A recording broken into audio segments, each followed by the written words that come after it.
Okay. Wait, oh yeah.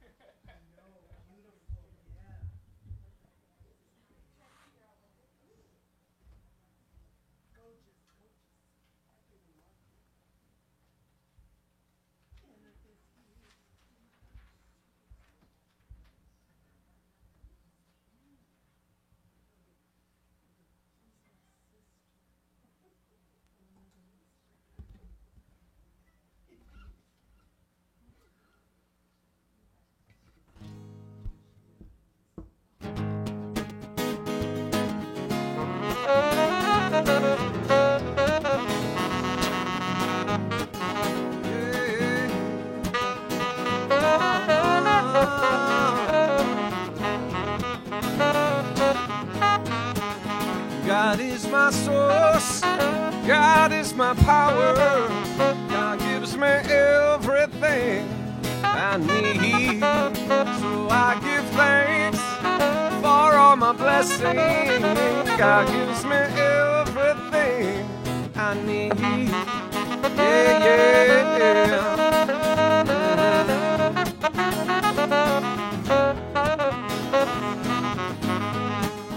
God is my source, God is my power, God gives me everything I need. So I give thanks for all my blessings. God gives me everything I need. God gives me everything I need. God gives me everything I need.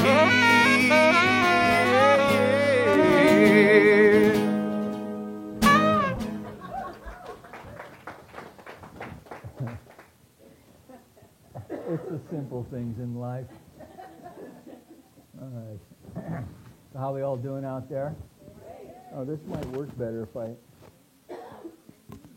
stick it on my ear. How's everyone doing out there? It does work a lot better that way. Nice. So I think we're all locals here, but just for maybe our friends online, if this is your first time, we welcome all who practice their beliefs in faith and love.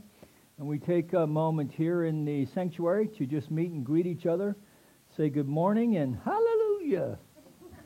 All right, so let's do it.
So as we bring down the lights and find our seats,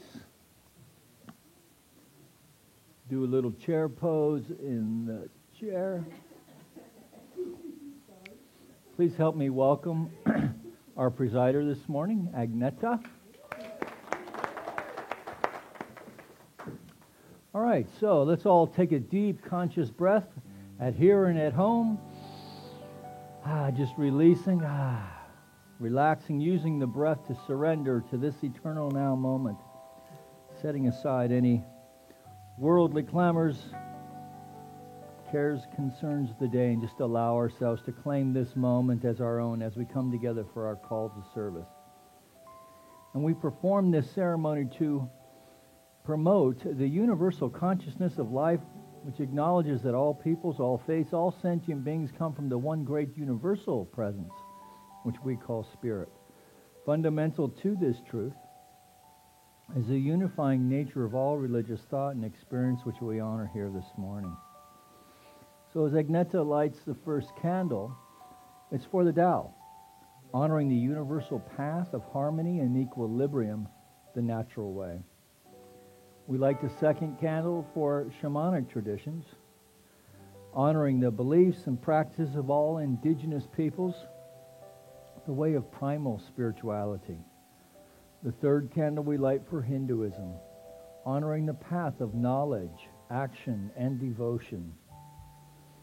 We light the fourth candle for Judaism, honoring the ethical path of living by sacred law. We light the fifth candle for all forms of Buddhism, honoring the Four Noble Truths and the path of compassion. We light the sixth candle for all forms of Christianity, honoring the Christ consciousness as the path of love. The seventh candle we light for all forms of Islam, honoring the path of submission to the will of God as the highest calling. We light the eighth candle for the universalistic religion of Baha'i, honoring the path of unity and peace. We light the ninth candle for all forms of new thought, honoring the metaphysical path of mental healing through the practice of universal spiritual principles. The 10th candle we light for all those who are as yet unaware of the power and presence of Spirit in their lives, and for the space we hold for them here at our center. And as Agneta lights the healing candle, please put silently into the light the names of anyone you wish to have experienced the healing flame of God's eternal love.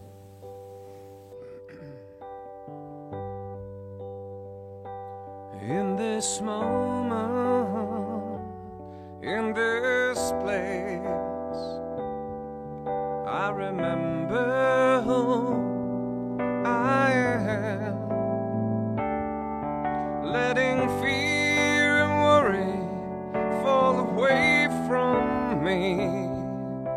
I open my eyes and I see there is only love. There is only love. Love that heals, love that sets us free. There is only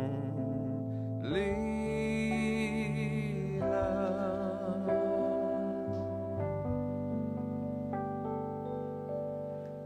And as we keep continuing to bask in this beautiful song that Ken played, we know that this love is pure God energy. It's pure divine love. It is that healing force, that healing power that works in our lives from the inside out, from the outside in. There is no separation. And as I know that we all here are one with this amazing power. We truly are breathing, moving, and having our being as one. So with that, I know that today is a magical day. It is so amazing because it is spring.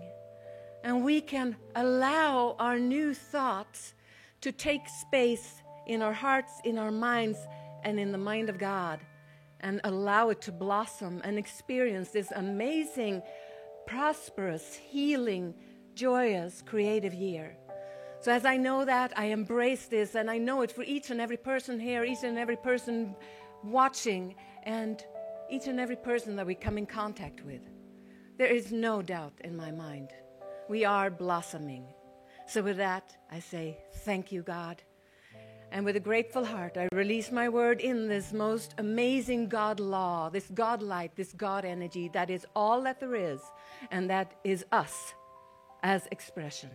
So with that, please help me affirm this by saying, and so it is. Amen. Woo-hoo, woo. Got a little goosebumpy there. So welcome and good morning again. And I sat down yesterday to write the talk that I had planned out. It was going to be about spring, about sowing seeds, for the future. You understand, right? However, previously I had said to God, I said, you know what? If there's something that you really want me to talk about, let me know. So as soon as I sat down by the computer, all of a sudden my phone flashed and there was an article there. And normally I never look at it, and this time I did, and I knew immediately, okay, that's the talk. So here goes. So the name of the article was The Food That Helps Battle Depression by Elizabeth Bernstein, writing for the Wall Street Journal. And she writes that now recent studies have shown that a healthy diet, may not only prevent depression, but it can also reverse it. And she continues saying, a growing body of research over the past decade shows that a healthy diet, high in fruits, vegetables, whole grains, fish, and no processed, meat, but unprocessed lean red meat can prevent depression. And that an unhealthy diet, take note, high in processed refined foods, like, we all know what that is, increases the risk for disease in everyone, including children and teens. And later this month in Los Angeles, there will be some researchers coming here and talking about how changing the diet to more fruits, vegetables, and good proteins can actually help seniors not get depression. So this is all very interesting things and exciting. And they call this new finding they call it nutritional psychiatry. So Dr. Felice Jacks from Australia's Deakin University helped found the International Society for Nutritional Psychiatry. And she also launched a Food and Mood Center. And then she led research where they took 67 people that were severely depressed. They split them up into two groups. One group got a nutritionist to help them with eating better, and the other group got someone to talk to them and to play cards with them, because as I've shown in the past that can help. Yeah.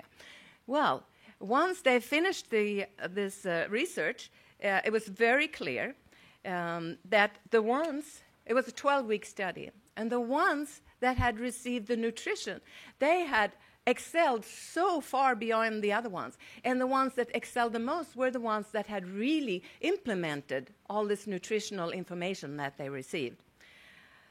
Well, and to me, this is something that we all should pay attention. Whether or not you know or you have had depression yourself, this is really important stuff, what we eat.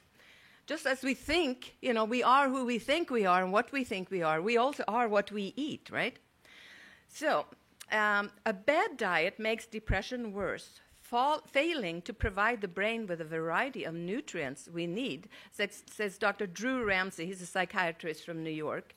He says, and processed deep-fried foods often contains trans fats that promote inflammation, believed to cause depression.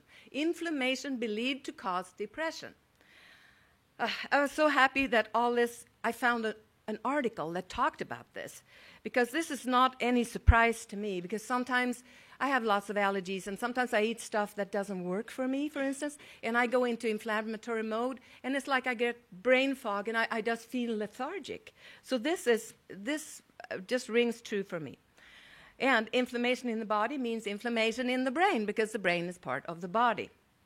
So what should we eat then? Well, research points to the Mediterranean-style diet, primarily fruits, vegetables, good proteins, on those things.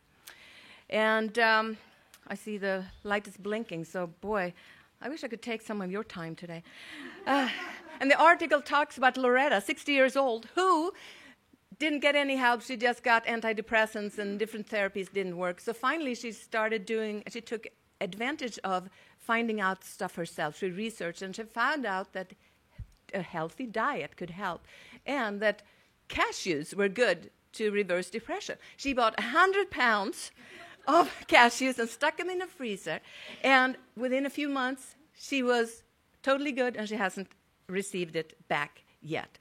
And, I thought this is such a heavy subject in a way. And I'm grateful I'm not prone to depression, but I did dip into it once when my dad passed away. But I listened to Spirit. Spirit said, go rent some funny movies, and I did, and it pulled me out of it. And then I remembered an old joke that I used to tell as a teenager in Sweden. It's very short. And it reads, so this woman comes in to the psychiatrist, and she says, Doctor, I'm so depressed. She said, I see green hibs everywhere. Green hibs, said the doctor. What's that? I don't know. That's why I get so depressed. Thank you.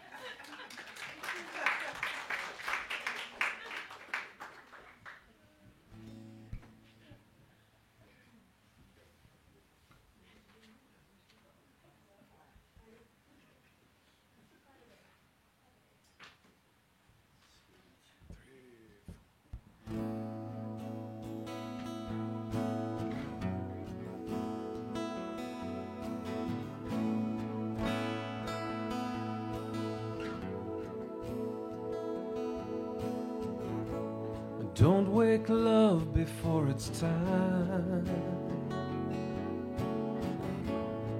And don't do anything unkind. Yeah. Let the world around you see the lights around you. Try to have a little faith. And don't do anything in vain. Let the world around you see the lights around you. Beauty fades and temples raised for kings that will rise and fall. The atmosphere will disappear, but love outlasts it all. Love outlasts it all. Oh, oh.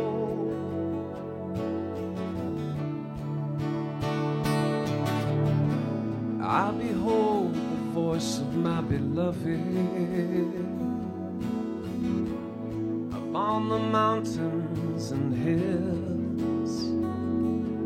Let the world around us see the lights around us.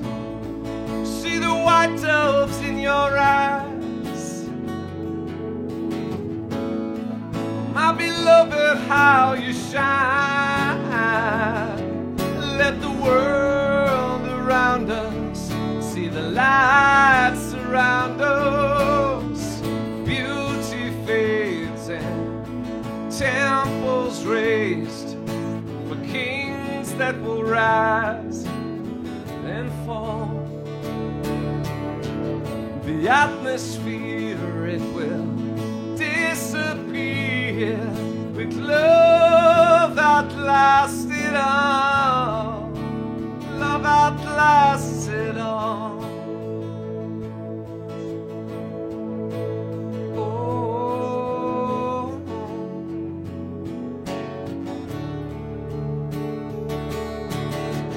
Love sweeter than the taste of wine, far beyond the realm of time, flowing through your heart and mind.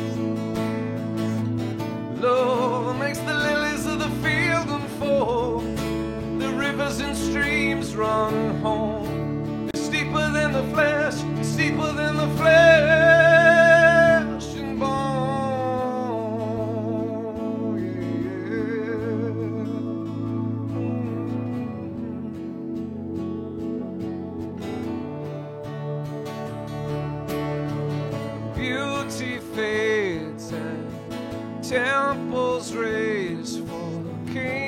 that will rise and fall.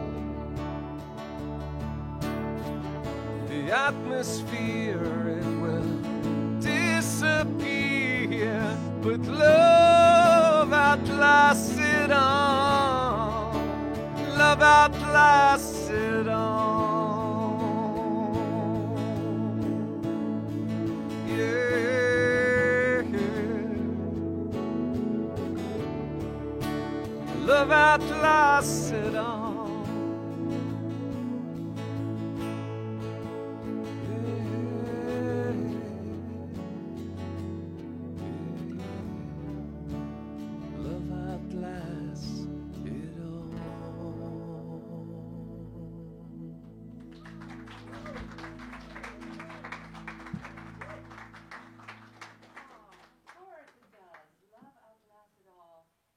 Wonderful to have pro musicians that are spiritual. Let's give them some more love. That was beautiful. Thank you. All right, I've got a top hat making her way up. No, making her way up here. You will all buy tickets for our fundraiser. If you haven't bought tickets yet for May 5th, Do You Believe in Magic? Please get your tickets. Don't procrastinate. It's going to be a blast. We will have a magician, strolling magician from the Magic Castle will be there to perform tricks for you. Wonderful food, music, dancing. By the way, that was beautiful, yes? Aren't we lucky to have these guys here every Sunday? Oh, my goodness me. So we have some wonderful auction items at the event. The event. This is the event, May 5th. We have Dodger tickets. Yes. We have theater tickets to the Pasadena Playhouse, right? We have some wireless Beats headphones, right? And there's going to be, yeah, right? And a lot more that you will be able to bid on and auction for, and dancing and music. And it's just going to be a blast. Please make sure you get your ticket. We need a head count also. This week, okay? So we're going to hit you up after church. There's other things I want you to be aware of. Today at 2 o'clock is the Abraham Hicks group is going to be meeting today. This week on Wednesday, April 18th, we have a guest speaker for our meditation service on Wednesday night, and she's going to be talking about health, wellness, and abundance, I believe. And Sunday, April 22nd, is our bereavement support group. We have a lay pastoral care training session coming up on Sunday, April 29th, after service, facilitated by our lay pastoral care person, Judy Dunkley, who's sitting there waving her hand. It's open for everybody. If you're interested in helping out with lay pastoral care, please come to the training and sign up for it in the Sparks Hall. There will be a sign up in there. Also, coming up, I can't wait for this. Besides the Spring Fling, I am super excited about Kirtan with our wonderful Kirtan group. Wednesday, April 25th at 7 o'clock here in the sanctuary. If you have not been to a Kirtan event with these guys, oh my gosh, do yourself a favor. You will go deeper. I promise you, you will go deep. It's a fantastic evening. So please come for that and support the Kirtan Kara. Yeah, you did it. Yeah. Also, we need people to help sign up to help in the kitchen after services to help clean up. It's not the most fun thing to do, but we need help with that. And also, our fabulous bookstore / gift shop has wonderful items for you to peruse through and purchase for anything you need it for. So stop by there and check it out and see Leslie, who did, I believe, these beautiful flowers. Thank you, Leslie, for all you do, and thank you, everybody. Thank you, Andrea. All right, so now if you ladies would, and gentlemen, sorry, would stand up, and let's see if we can get our, it's almost there. Come on, there. Oh, yes. So read like you believe it and know it. We believe in one universal spirit manifesting through all, natural and incarnated in us. We believe that the universal spirit is personal to and reveals itself through everyone who recognizes its presence. We believe that our faith operates upon a law of mind which automatically manifests in experience according to that faith. We believe in the unity of all life and in the immortality of the individual soul forever expanding. We believe in the eternal goodness, the eternal loving kindness, and the givingness of life to all. And keep standing and let's sing.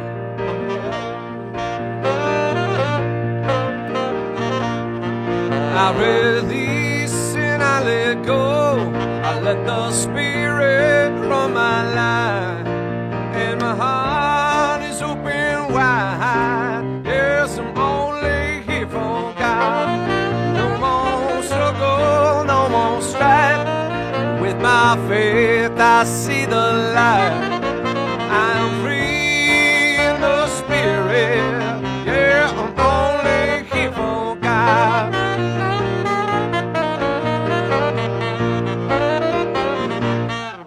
I release and I let go. I let the Spirit run my life, and my heart is open wide. Yeah, I'm only here for God. No more struggle, no more strife.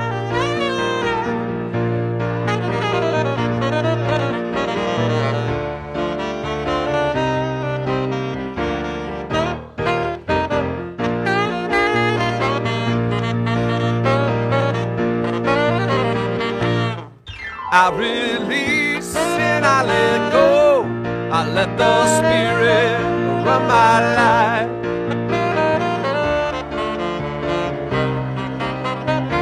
Only here for God. No more struggle, no more strife.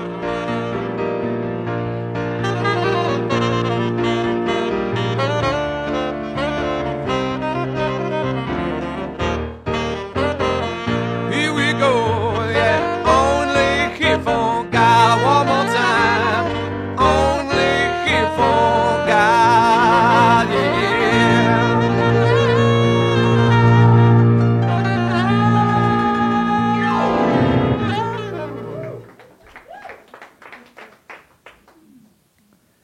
Whew. That song will get you going. So just give me a second here. I forgot to do my little thing here. Unless you want me to start with the end of the talk, and I'll just read each page backwards. Paul is dead. Paul is dead. Number 9, number 9.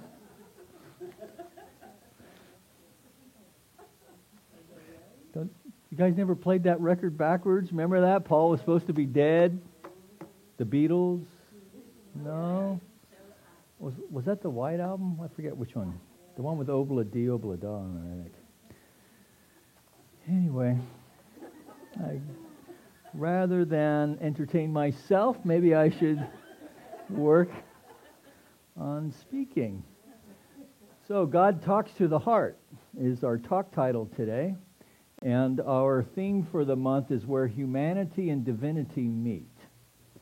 And so I found this slide on Facebook. Did I get this from you, Vinu? I'm not sure where I found this, but Rumi. Maybe you are searching among the branches for what only appears in the roots. That's deep. Yeah, leave it to the poets, man. Right? The poets know how to get it done. So, and before I kick off with everything, please, it's so important that we know if you're coming to the Spring Fling or not, and I really hope you are all considering coming. Because the more the merrier, number one. Number two, we really stretched and said we were going to get 100 people there. So that means we pretty much need every one of us here, new folks too. The other thing is that you can get to know people in the 9 o'clock service, and the 9 o'clock folks can get to meet you. And there's going to be like music and dancing and booze and auctioning and crap game in the back and three-eyed Monty. Anything we can think of. No, though it's going to be fun. And I think the magician, I actually knew someone who worked there, and they are really great. And it's just really fun, and it'll have you scratching your head trying to figure out how they do that stuff.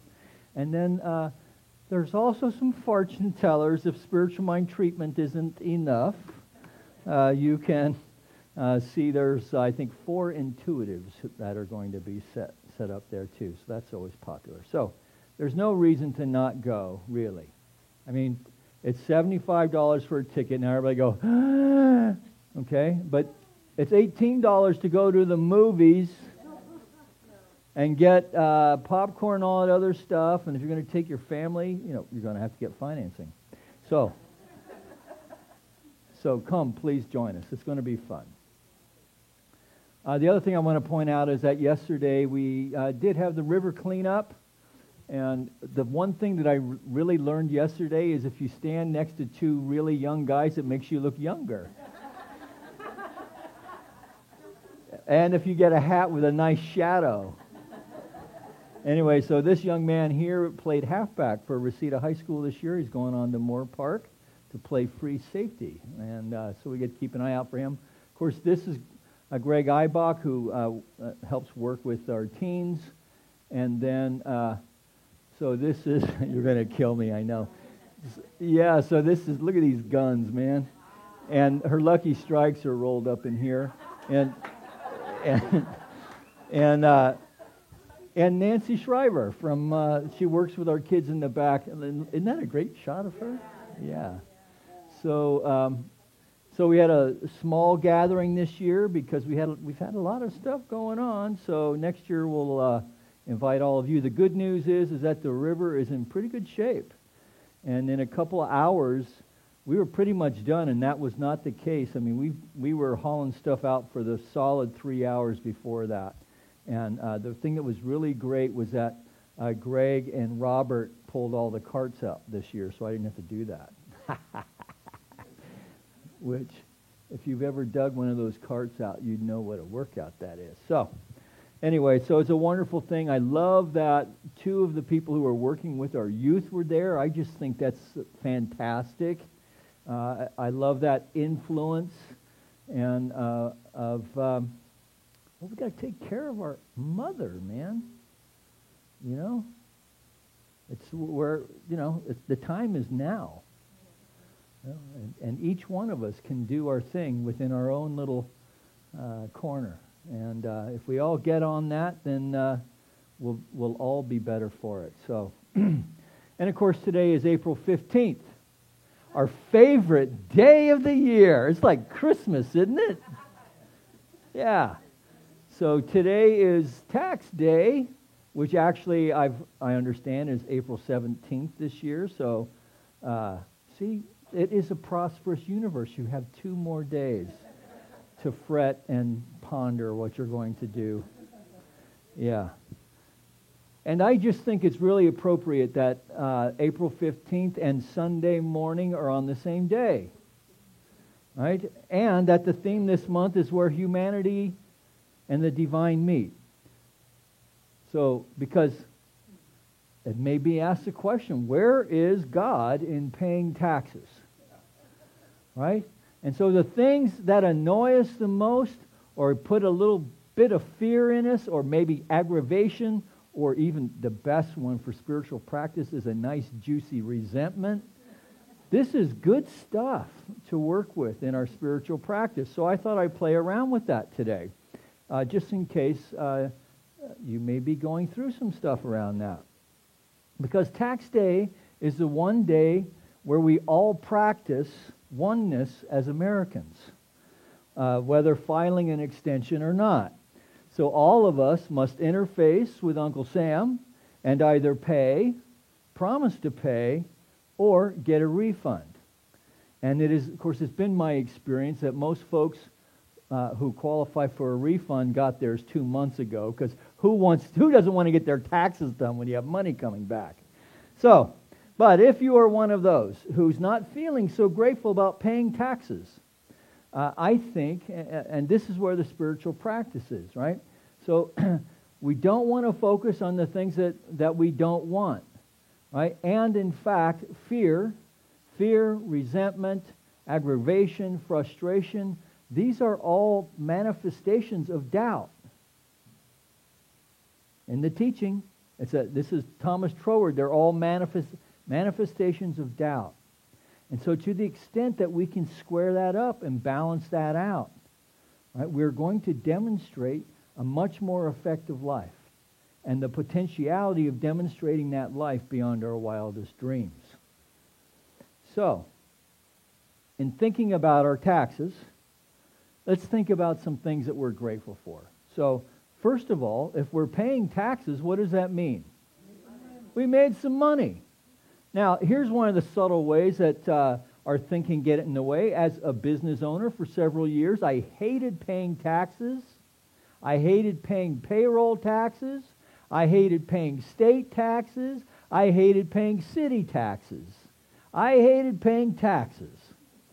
Can I tell you how much I hated paying taxes? Right? And at the same time, I wanted to grow my business. And it was stymied. And as it happened, I came to this teaching. Right? Now, I didn't come to this teaching to straighten out my business, but that was my laboratory. That's where I proved these principles. Right? Was in my construction business. And so one of the first things that I had to do was to get over my resentment about paying taxes. Because in a subtle way, that doubt and resentment was keeping my business small because I didn't want to do what? Pay taxes. So the trick is to grow it big enough to where we're living off the overflow, and then we can pay someone really good to do our taxes, so we actually pay less taxes because we're paying someone to figure out how to pay less taxes. That's how the big guys do it. Like the guys who don't want to share their tax returns, that's how they do it. Just saying. So we have to get over that. We have to get over that. Now, and to pay our fair share. Right? To pay our fair share. So no one should have to pay any more tax than they owe. Which, by the way, in both of the times I was audited, that's exactly what the agent told me. No one will pay more than they owe. So, just saying. The state, on the other hand, no. Don't want to get into that. All right, so if we're paying taxes, we've made some money. So what are some other things that we are grateful for? So this morning, I don't know about you, I went to the tap and I got a glass of water and I drank it. And I didn't have to think about whether it was clean, whether it had to be boiled, were there microbes in it. I didn't think about it. In fact, I had so much water that I could take a shower this morning and shave. Yes? Right? In fact, had enough water to even water plants. Didn't even think about it. That I drove in a car that is safe, that has airbags and seat belts and all of these things that have made it safer because of government regulations. I passed 5 schools and 1 university this morning on my way. Right? So anything that has a modern convenience attached to it today in modern life, it's backed. It's backed by government support of some kind in some way. And I'm grateful for that. I wasn't always. Today I understand that, and I'm grateful for it. And I'm grateful when I remember that, because sometimes I do think about all the things that I could do with all that money that they're taking. Right? For me. I think about what I could do with it for me. And, of course, there are many things that are going on within the government that I don't like. I don't like. As I'm getting older, war and the making of war and the prepping for war is something that just really, I'm just so done with that. To me, it's just so futile. And it's just a waste of resources and human life. And it brings out the worst in us. Both sides of the equation. And it's something that, gosh, we should have figured this one out after World War I. Right? And when you look around at the world today, a lot of the stuff that's going on is because that war wasn't handled properly. So we look at all the stuff going on in the Middle East today. Right? And the fact is that Israel was formed by hundreds of thousands of Jewish refugees that no one would take. It's like the Syrian crisis all over again. That ain't right. So, there's stuff to be healed. There's stuff to be healed. Including things like, how much gas can we burn? Right? There's a lot of stuff in our consciousness that is really being called forth. And if you think about it, doesn't it seem like it's all coming forward at the same time? Right? So Greg Braden talks about how we're in this cycle, right? And that there have been 5 great cycles, which they actually call ages, and that we're at the end of, so this is what the whole thing in 2012 was. Now, I didn't get so caught up in that, right? But if you look in history, it does appear that there have been cycles or ages within that. And so what this means in it, all this stuff is being revealed, and it's being revealed to be healed. And it's being revealed to be healed by whom? Us. And when all of us get on board with that, and I think we are, at least in this country, right? Regardless of where we are on the spectrum, there's some stuff going on. There's some energy out there. So, I don't want my beloved country to become an instrument of war and destruction in spite of the bad actors out there. And I'm sure you have your own list of things that you don't care for. And we have the opportunity to do something about that if we are willing to do the work. Do the work in consciousness, do the work in our prayer work, do the work within ourselves, within our families, our marriages, our spiritual communities, our greater community. And, let's face it, we can start by exercising our civic responsibility, and that is to do what? To vote. Right? When we get 75, 80% of our electorate voting, then we're going to have a true indicator of what's going on. So you see where I'm getting at, yes? Yeah. So in all of these things, of course, as spiritual people, as people of faith, in all of these things be grateful. And in that gratitude, then, God lives. Because the gratitude is the window to the heart, yes? So our task is to do the work, to see through the glass, the dark glass of our perceptions, to clean our side of the glass, to see through the world of conditions and challenges of any kind, and know that they are simply a projection of our own perceptions, which is a perception of our ego, both individually, as individuals, but also collectively. That what's going on in the outer world is a projection of our human race consciousness. So both individually and collectively. And the ego, then, is a projection of two-ness and not of oneness.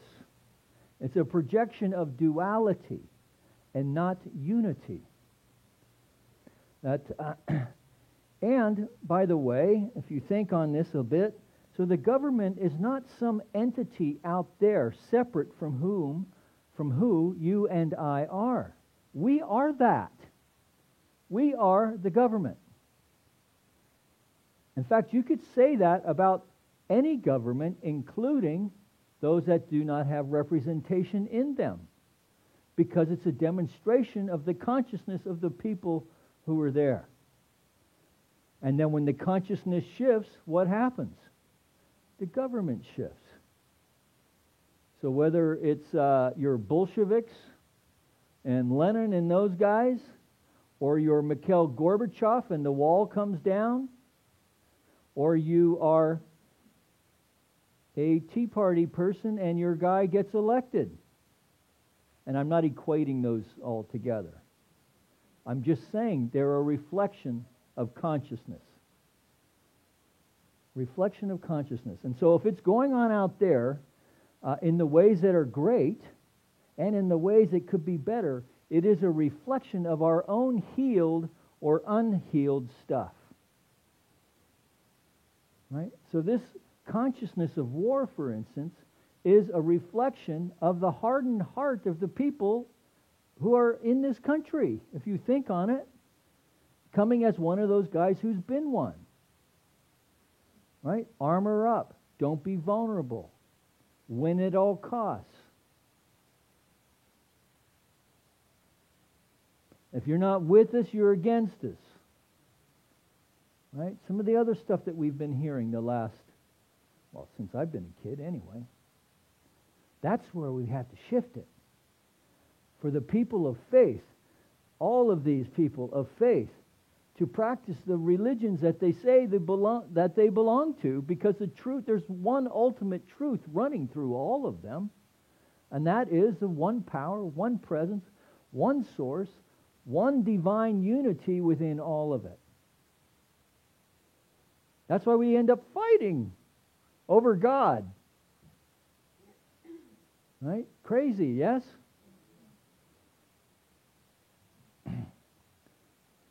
So it's a reflection of and we need to own that.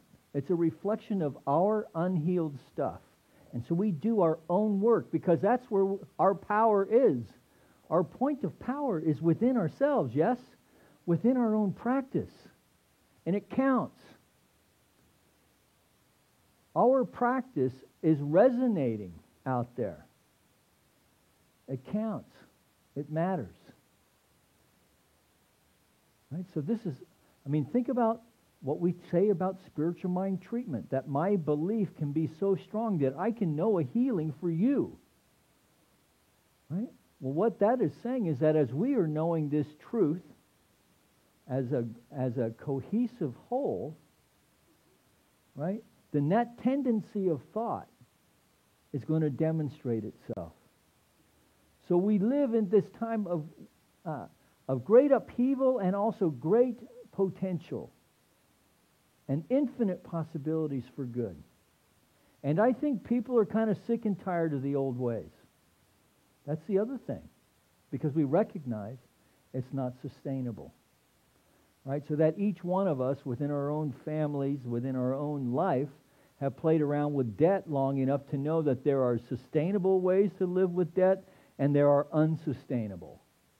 Like we all get that.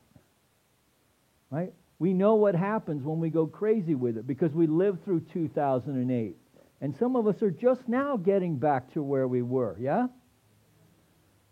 So we know. And so we're all knowing this together.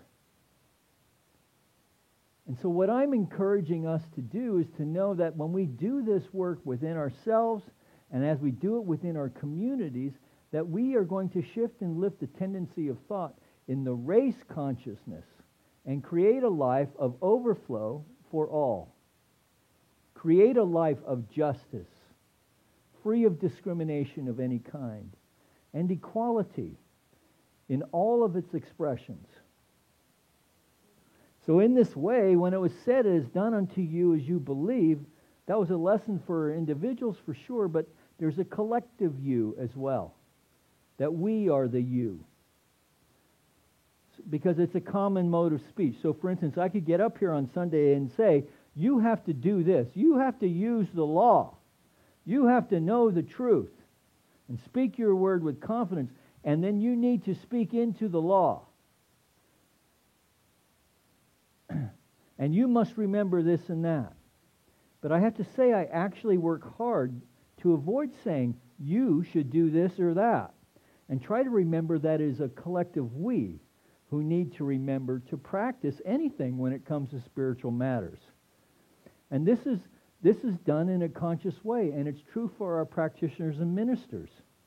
This is why we share in the first person, sharing with you how we use the Signs of Mind teaching in our own lives, or how we struggle with it. Well, sometimes we struggle with doubt, but we work with it and see it through, yes? Now, why would we do that? Is this like some kind of 12-step thing where we're just bearing our soul? No. Right? It's to show you that, yeah, we're practitioners and ministers. We're familiar with the teaching. We've been studying this stuff, and we do have our challenges. So join us.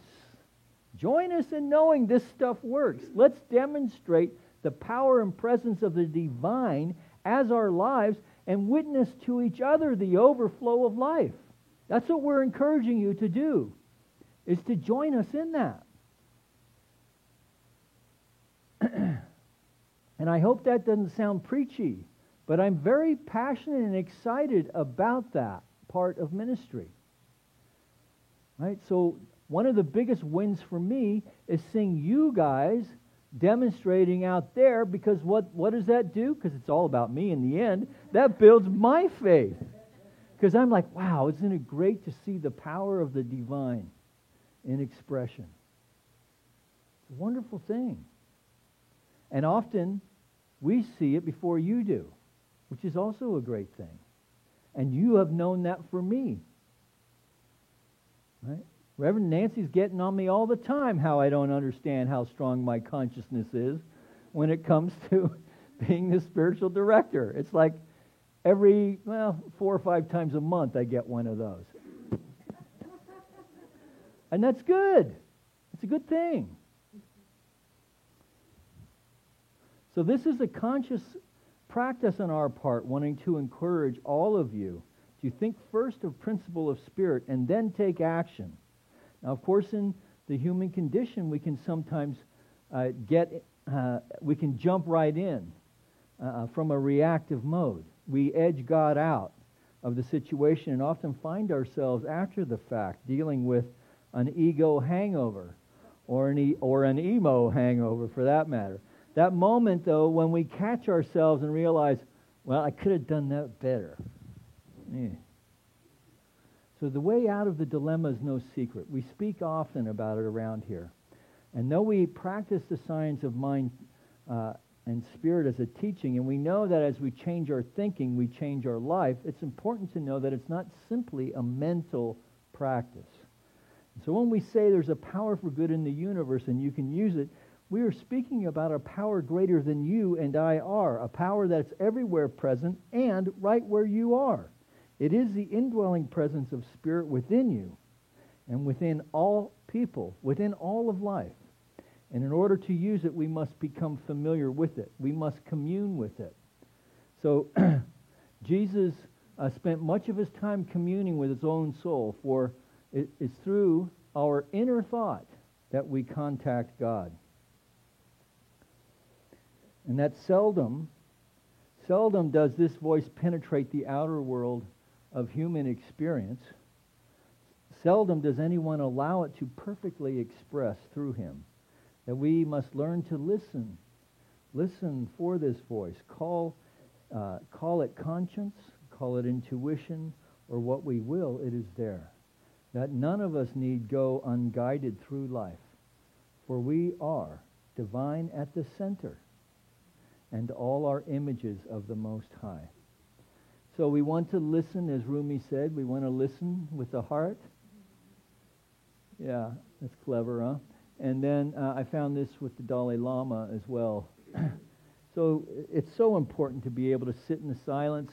And we often don't think of our thinking as talking, but it really is.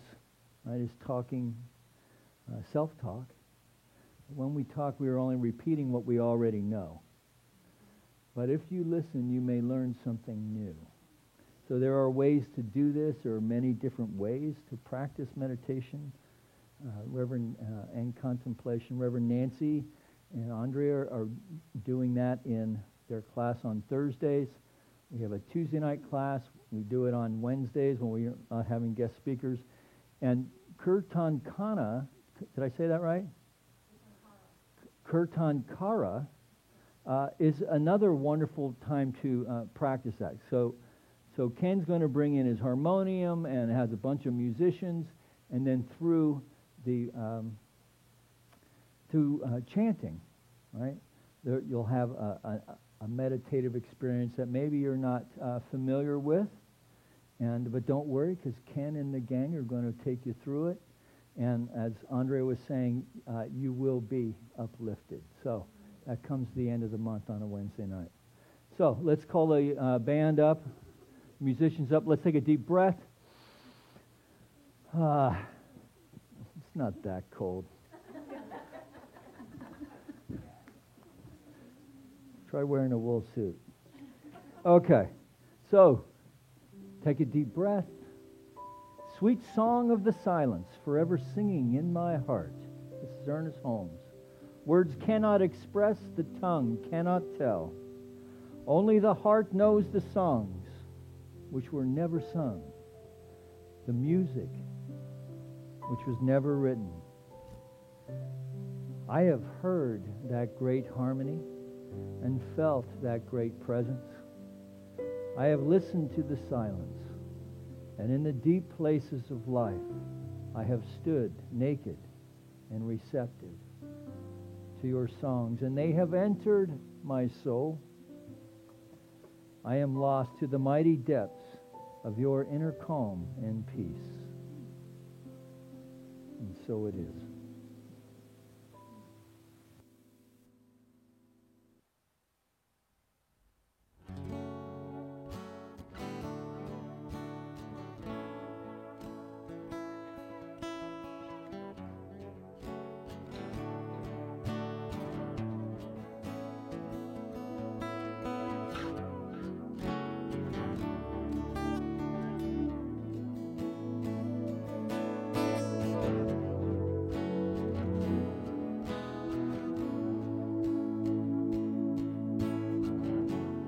Here's my heart, Lord. Here's my heart, Lord. Here's my heart, Lord. Speak what is true. Here's my life, Lord. Here's my life, Lord. Here's my life, Lord. I give it all to you. I am here. I am yours. I am loved and made pure. I have life, yes, I can breathe. I am healed, I am free.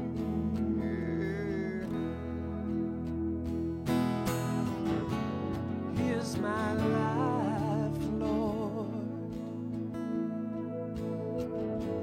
I give it all to you. Here's my heart, Lord. Speak what is true. Yeah, speak what is true. 'Cause you are strong, you are sure, you are life, you endure. You are my friend, always true. You are the light breaking through, and you are more than enough. You are here, you are love, you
I know you guys have been working on some stuff. Is that one of yours by any chance? It might as well be because I forgot. I'm making it up. No, there's a guy. He's really good, and his name I believe is David Crowder, and so that's a variation of that. Okay. Nice. Well, nice variating. All right, so as we prepare our gifts for the offering, we're going to call our ushers forward, and Ken and David will take us into our offering chant.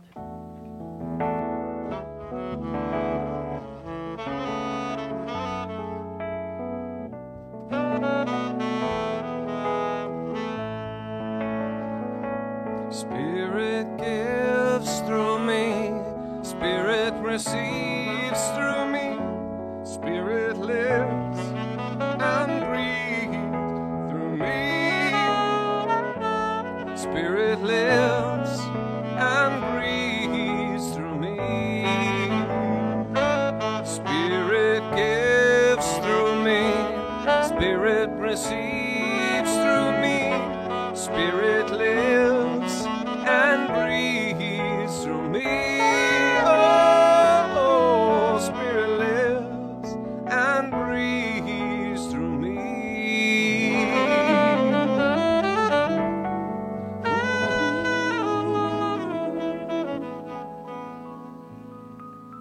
Going within. So let's go within for just a moment longer, recognizing and knowing that the gifts presented here this morning are a demonstration of consciousness, a consciousness that knows and knows that it knows that God is our source, our substance, our supply.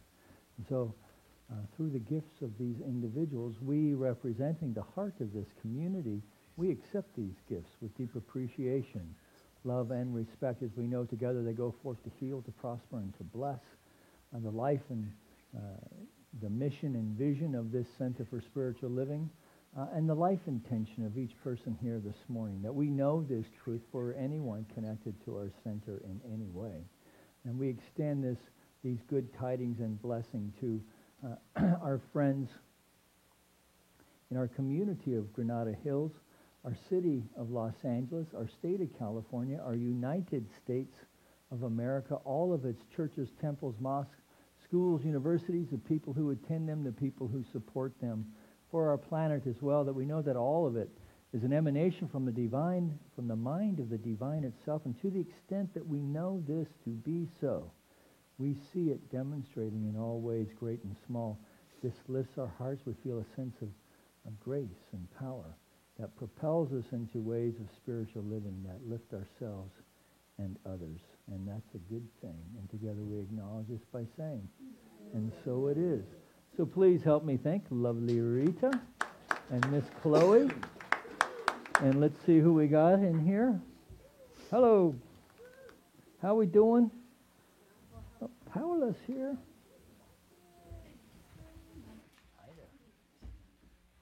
All right. So, who is our spokesperson? You want to say hi, Piper? Hi, I'm Piper, and we played and I did cover. Cool. My name's Ayana. We're learning about telling the truth online. We read a book about. So they were learning about the power of the truth, and then also about dreams. No. Oh, you want that one? Okay. Sorry. The other one's messed up. Okay. But no writing. So this one, they did the dandelions, and they used their thumbprints, and then they wrote down what they wished for. We're supposed to use green, but the green didn't work, so we just used pink. All right, sit down. Did you want to say good morning? Yeah. Nice book holding. Sorry, excuse me. Hi, I'm Herbert, and today we were coloring, and we were learning about Stuff. learning about learning about telling the truth, and and not to lie. Not to lie. Very nice. Good job, Ayana. So, are you going to share with us today? How are you? Good. Nice to see you. Tell everybody your name. Hi, my name's Akira. Akira. That's the only one here today. Yeah, okay. So what did you do? I was learning not to say will while doing my prayer and to state that it is. That's a big one. Yeah. Yeah.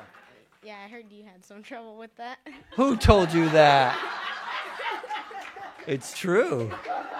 I had to do practitioner training over again because I kept saying will. And so you know why you don't use will, right? Yeah, because it is uncertain, and you're trying to be certain while you do your prayer. Right, and it's futurizing it, right? It's putting it out in the future. Good job, man. Good lesson. Impressive. Anybody else? Rosa? Yes, okay. We have been spending time working on mindfulness and meditation, and we did our treatment in the morning, and then we actually worked through both a little bit of Tai Chi today. We talked about mindfulness and meditation, and then we also did something called Cool the Pizza. Some people, we talked a little bit about that fact that standardized testing is coming out in school soon, and that for some people that they get a little nervous or wound up, they want to do really, really well. So one of the things we talked about was this Cool the Pizza technique. You pretend that you have a nice hot pizza in your hand, and you're sniffing the pizza, and then you're cooling it off, so you're slowing down your breathing, and you're giving yourself some oxygen and some ability to do that. They did really well, but I don't know why they're so shy.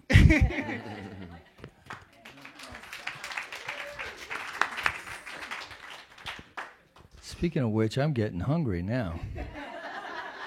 So I don't mean to embarrass you, but I sure am enjoying your artwork. Yeah, you are amazing. You really are. This young lady is quite the artist. We'll be seeing more of her work, I know, as she goes along in her training. Yeah. So let's thank you. Let's thank Ken and David one more time. Invite our practitioners and ministers to circle the room. Thank you all for being here today. It's great to see you, and pray us out. So please join me in consciousness. And know that this amazing youthful exuberance up here on the podium is so contagious. This is really, truly spirit in expression. And we are so grateful for each and every little kid, and all us big kids. So with that, I speak my word for each and every person here, knowing that this is the first day in the rest of our life. This is spring. We are moving forward. We are planting seeds. We are reaping that wonderful blossoming that comes from spirit in, through, in each and every one of us. And I'm going to add what Ernest Holmes says: the all-powerful mind of the indwelling Christ in me dissolves and dissipates from my mind all belief in indecision, anxiety, depression, and discouragement, for I dwell in the realm of peace. So as I know that each and every one of us dwell in the realm of peace, we are embodied and imbued with harmony and light and joy. And now today we go out and we spread that joy that we have picked up here, and we share it willingly and lovingly with each other. And we know that all is good and all is God. So with that I say thank you, and I release my word in this most wonderful energy, this law of God that only knows to say yes. And please affirm it with me by saying, and so it is. Let's sing. Please stand for the peace song.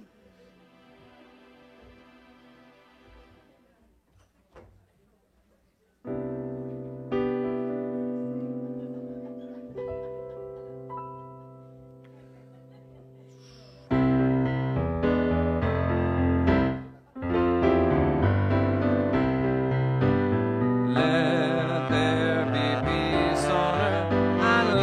begin with me.